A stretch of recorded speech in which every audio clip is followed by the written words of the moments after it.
Last summer, Joe Brown Jr., black youth of New Orleans, Louisiana, committed murder. Play a special summertime for him and play the same summertime for his friend James Roberts, who he shot to death.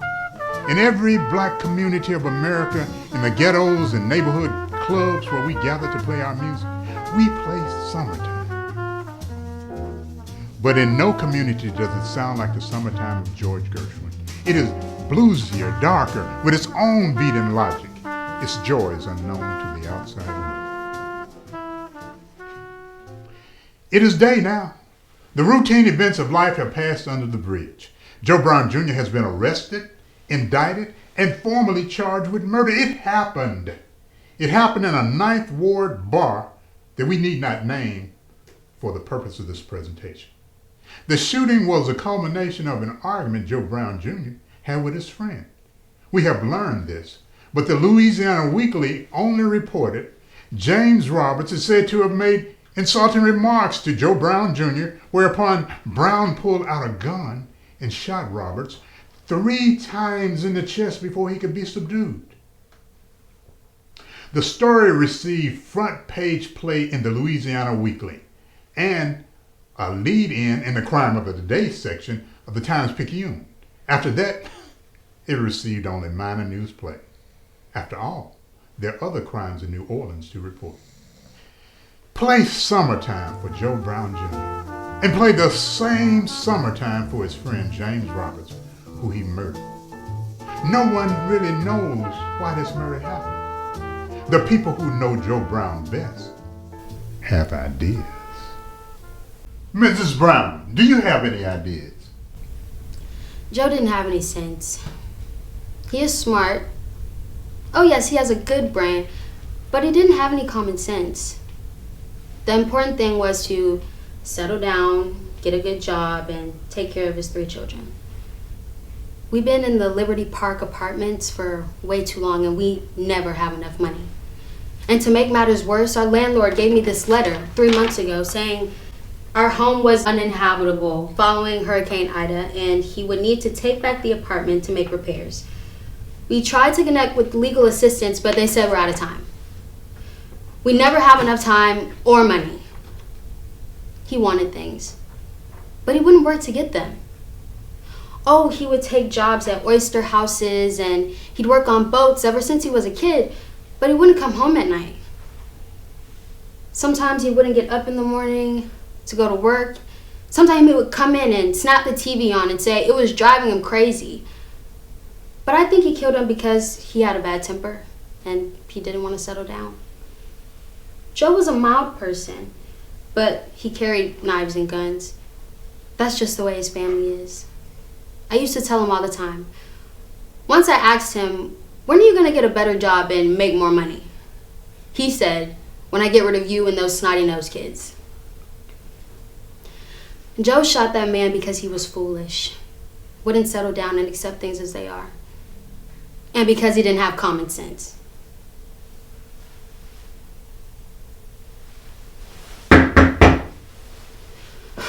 What now? Sheriff's Department with a notice of eviction. Mrs. Williams, can you comment on your former student, Joe Brown Jr.? I don't remember Joe Brown Jr. very well. I have so many children to try to remember. Let me see. I had him 2 or 3 years ago, just before he dropped out of school. I was his homeroom teacher. Oh, Joe was like so many of the others here in the Ninth Ward, not interested in doing anything to help themselves. You can't teach them anything. They don't want to learn. They never study, and that's all there is to it. Sit still. Pay attention. It's no surprise to me that he's in trouble. I try my best, but I only have so much patience. I tell you, you don't know the things a teacher goes through with these kids. 2 students the other day got into a fight on the yard. You should have heard the names they called each other. Irritates my gas. Some of them have the nerve to bring knives and guns to school. Look, these kids just won't listen. They don't want to learn, and that's all there is to it. Here is Joe Brown Jr.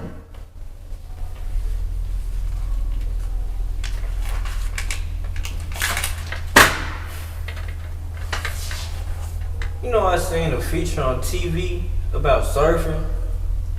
Surfing on beautiful waves on a beach in Hawaii or somewhere.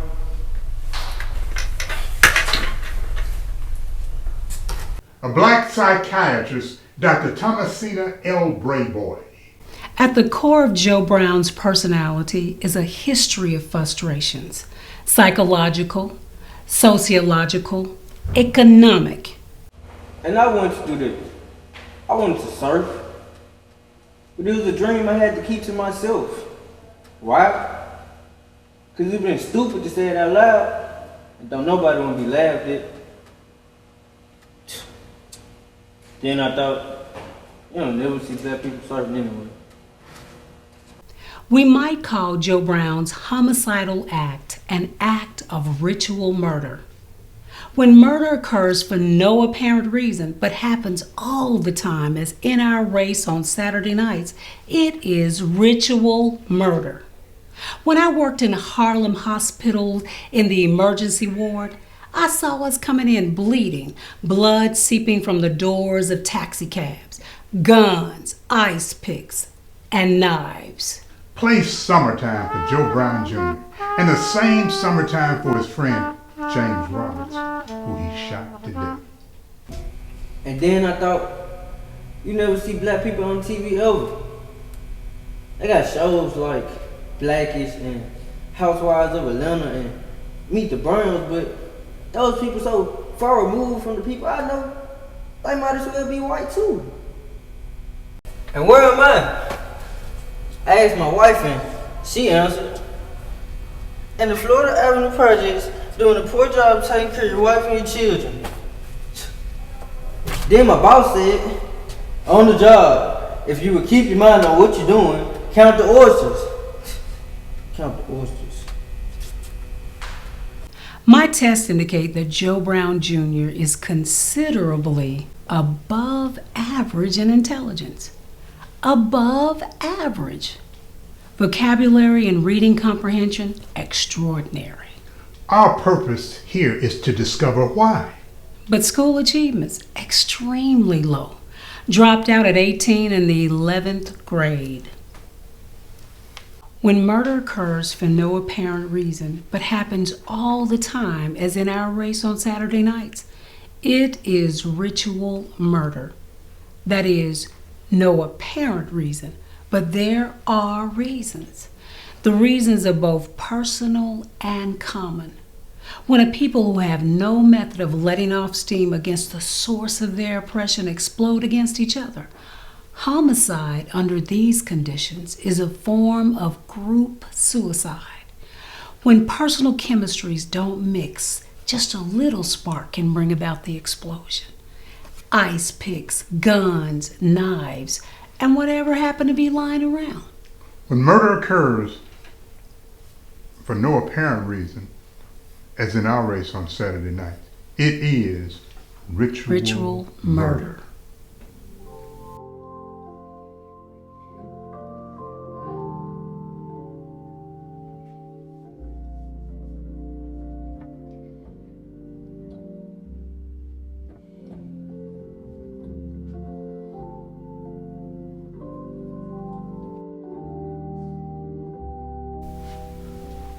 The chief of police. The rate of crime in the streets of New Orleans and America has risen sharply. Last year, 73 officers died in felonious killings in the line of duty, the highest total since 1995. We know that most of our African American citizens are wholesome, law-abiding, decent citizens. But the fact remains that the crime wave we are witnessing now across the nation is disproportionately black crime. Stop this minority of our lost brothers and sisters, and you will stop crime. The police need more protection, more rights, and more weapons of all types to deal with the crime wave.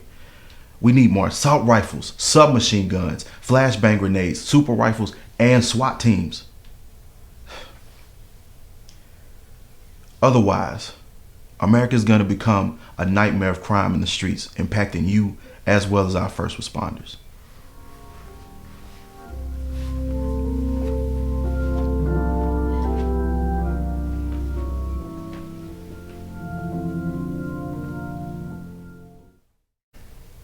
Joe Brown's employer, Mr. Andrews. Now, I have trouble with several of my young black boys here, but I like some.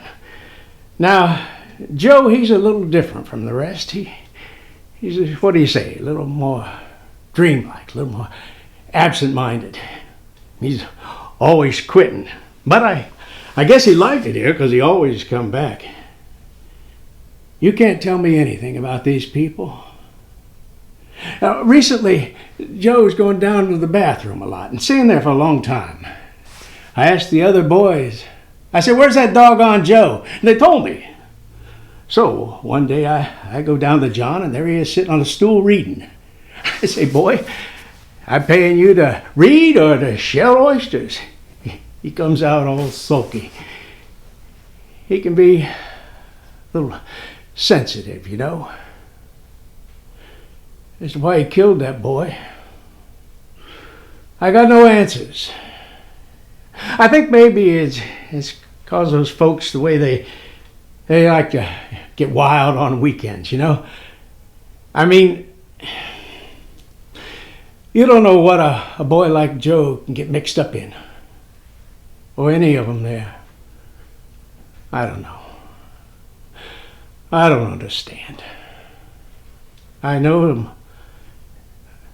I likes them all. My job is to keep them straight here. Any of them, any trouble out of any of them, out the door they go. Ms. Richland Spaulding, Director of the Housing Authority of New Orleans. After Hurricane Katrina, many of our housing authorities residents was forced to vacate their apartments due to water damage, although many buildings sustained only minor damages. At the time of the storm, the Housing Authority of New Orleans was servicing 14,129 families. Out of those, 64% or 8,981 received vouchers, while 36% or 5,148 were in public housing. After families moved out, many projects were demolished and converted into mixed income townhomes. Between 2005 and 2013, the Housing Authority of New Orleans demolished all of its properties, with only a couple of buildings preserved for historical landmarks. The public housing in New Orleans has been subjected to federal control for a number of years. Before Hurricane Katrina, these housing projects in New Orleans have also been home to important cultural contributions, such as the birth of bounce music, Lil Wayne, and Master P. Bounce music? Miss Spaulding, any insights into the murder of James Roberts by his friend Joe Brown Jr.? In 1936, the Louisiana legislature passed the Housing Authority Act, allowing for the creation of the Housing Authority of New Orleans and paving the way for the city to participate in national low-income programs. Thank you, Miss Spaulding. My pleasure. This is Joe Brown's father.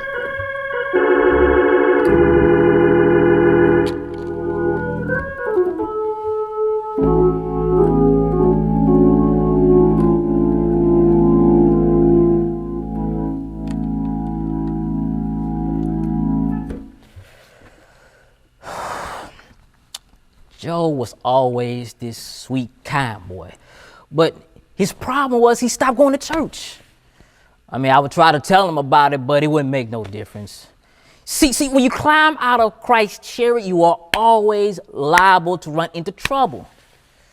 I mean, I tell the truth about my own children just like I would anybody else. I mean, one day before Joe got married, he done came home with a temper talking about how his boss was talking to him and he was telling me how he should get paid more. And, you know, I'm thinking to myself, I mean, you got a lot of people who don't even have a job. Saying like he didn't like how his boss talked to him. I mean, so many black people, let alone, don't even have jobs. I told him, if you want to do better, why don't you just go back to school? He just sunk. He didn't even do that. And then I told him to go to church. I mean, I've been trying to tell him. I mean, when he's hanging around with bad friends and smoking dope. I mean, people like that you would think is harmless. And about his supervisor, I mean, you can't talk to your supervisor like that. I mean, black, white, or brown, I mean, talking about your supervisor like that is like banging your head up against a brick wall. Mr. Brown, do you feel your son was killed for no reason? There must have been a reason. I mean, when you hang around at a bad crowd on a Saturday night, trouble's gonna come your way. I know. I haven't been a minister all my life. Somebody told me that some boy was picking on him, and, you know, Joe is very sensitive. He's like serious and sensitive. Mr. Brown, the purpose of this program is to discover why your son shot his friend. No one seems to have answers. We're using the scientific approach. Do you have any answers? Look, man, I don't know. I mean, I don't know why. I don't understand. I mean, it's like you try to protect your children the best way you can. It's like one of those things, like a disease. Like you hope that nobody gets you or nobody else. I mean, the Lord is our only protection. And your wife, would she happen to have any information, any ideas?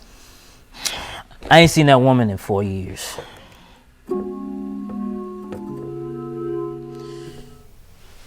Oh, I plan to go see the boy. I just ain't had the chance yet. I can't understand why he would do a thing like that.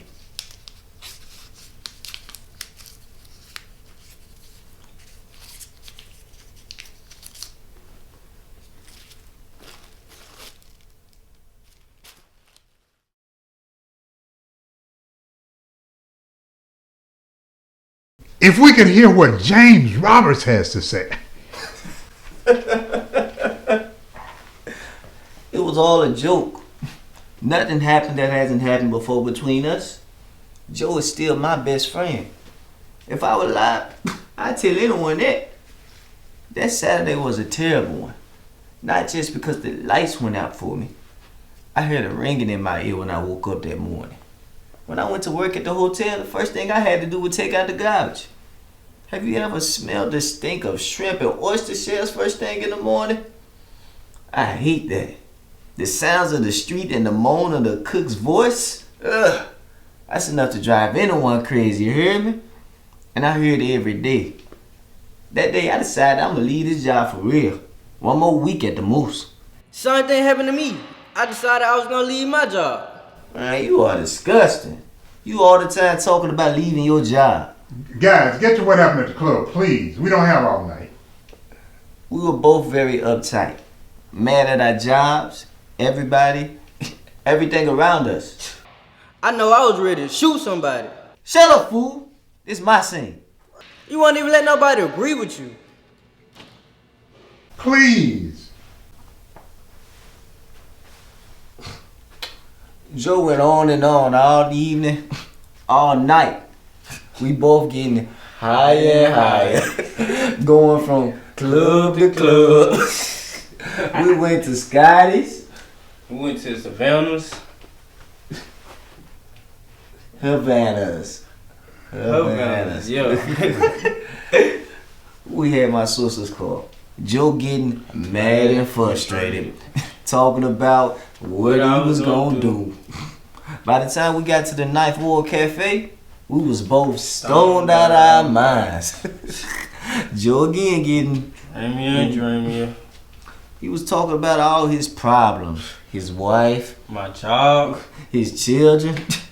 I could understand that. No, you couldn't, because you do not have those problems, Jones. Joe was screaming about the white man, how he was $1,500 in debt, Working like hell. turning right around and giving it back to him. He said he couldn't laugh no more. I couldn't. You know, I had a dream. I had $66 million left to me by an unknown relative. We was in the Knifewood Knifewood Cafe, sitting in the booth by ourselves. The DJ was playing something. I think it was Aha, Lil Durk. Yeah, it was. City was lit. Joe was talking about there was nowhere he could go to relax anymore. Then suddenly, his mind would go off into this outer space place. And I had to jerk him back. I would ask him what he was thinking about. And he would say he wasn't happy with himself. He didn't know himself or where he was headed to anymore. I always get screwed up when I try to figure out the first thing I'm gonna buy.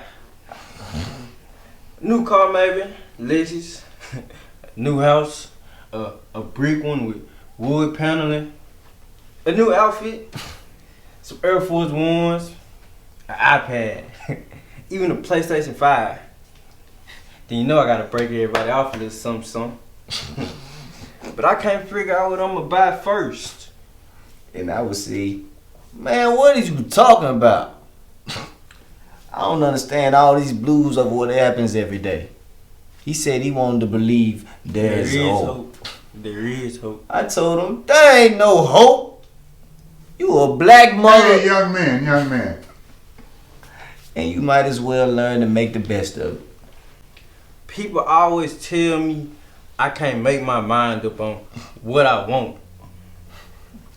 Or I want things that Don't make sense. Or I want too much instead of being Satisfied with just a little. People always tell me I Ask too many questions. especially questions that No one can answer. and I'm just frustrated myself because I can never find the answers. The way I figure it, you might as well just dream 66 million and 66,000. The way I figure it. You might as well ask questions you don't know the answers to. I mean, what's the point of asking questions everyone knows the answers to?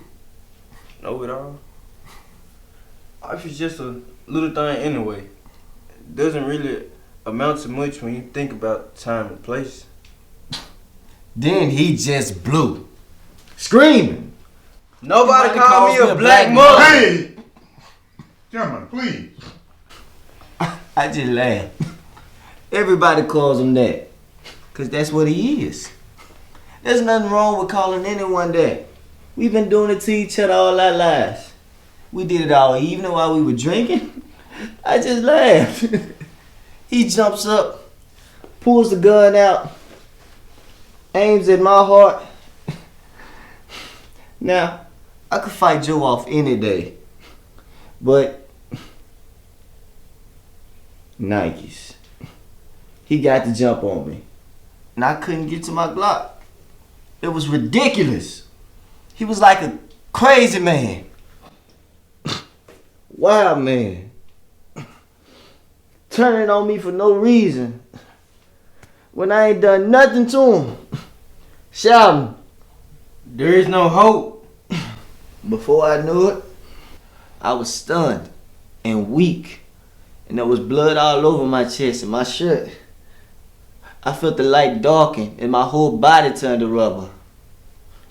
Nikes on Saturday night. But I couldn't move. Couldn't move anything. Last thing I heard was Joe. His eyes blazing. Everything turned to red. You mean this caused such a brutal act? You called him a name? That's all it takes sometimes. And you think this makes sense?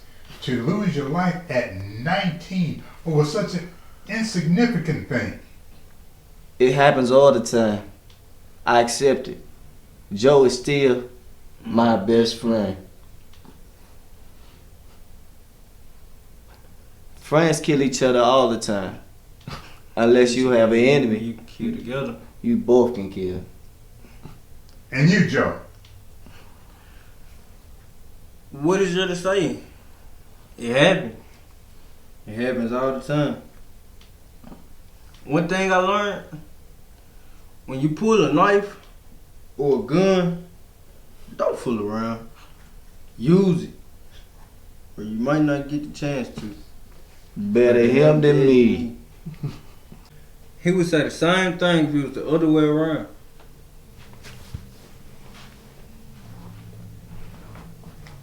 Do you feel like you died for anything? Yeah, I died for something. But I don't know what that means.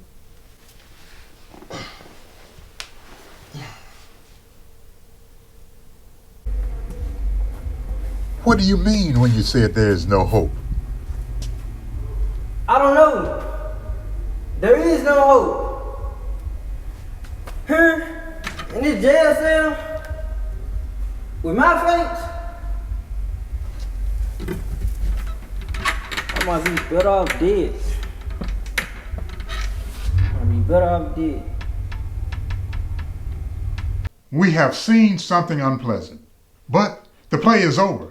Yes, we see this thing night after night, weekend after weekend, but only we have the power to stop it. It has to do with something in our minds. Play Summertime for Joe Brown Jr. and play the same Summertime for his friend, James Roberts, who he shot to death.